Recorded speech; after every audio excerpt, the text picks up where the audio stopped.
Morning everyone. நம்ம maximum BSc இல்லை MSc முடிச்சுட்டு தான் நம்ம வந்து இன்ஸ்டியூட் ஜாயின் பண்ணியிருக்கோம். நான் வந்து பிஎஸ்சியில் வந்துட்டு ஒரு தியரம் படிக்கணும்னா கான்செப்ட் படிக்க மாட்டேன்.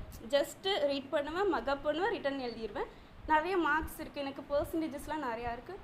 ஆனால் இங்கே வந்ததுக்கப்புறம் தான் அந்த தியரமை எப்படி எழுதணும், அந்த கான்செப்ட்ஸை நம்ம எப்படி அண்டர்ஸ்டாண்ட் பண்ணிக்கணும், எல்லாமே நான் இங்கே வந்து லேர்ன் பண்ணேன். லிட்டில் தியரமாக தான் இருக்கும். அதுக்குமே சார் வந்து டெஃபினிஷன்லேருந்து கொண்டு வருவாங்க. ஓ, இந்த தியரம் இப்படி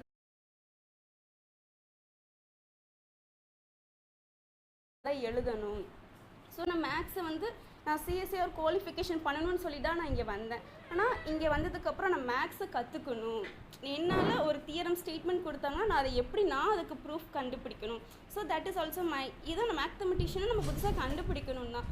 ஸோ எப்படி நம்ம கான்செப்ட்ஸ் வச்சு கண்டுபிடிக்கணும் அப்படின்னு சொல்லிட்டு சார் டெய்லி வந்து சொல்லுவாங்க. நான் ஒரு தியரம் வந்து இத்தனை மந்த்ஸில் கண்டுபிடிச்சேன், நானும் 5 மினிட்ஸில் படிச்சுட்டு போயிடுவேன்ப்பா. இத்தனை மந்த்ஸ் அதுக்கு எஃபெக்ட் போடணுமா, ஸோ அதிலான எஃபெக்ட் எப்படி போடணும், ஸோ தியரம்ஸ் நம்ம எப்படி லேர்ன் பண்ணிக்கணும். நான் மேக்ஸ் வந்து லேர்ன் பண்ணுறேனே தவிர குவாலிஃபை ஆகி நான் போகணும், இதுதான் என் லைஃப் அப்படின்னு நான் வரல. Just I learn maths. நான் மேத்தமெட்டிஷியன் சொல்லிட்டேன்னா நான் வந்து தைரியமாக 4 பேருக்கு சொல்லிக் கொடுக்கணும். அதை வந்து நான் இங்கே வந்து லேர்ன் பண்ணிக்கிட்டேன். Thank you sir. Happy teachers day.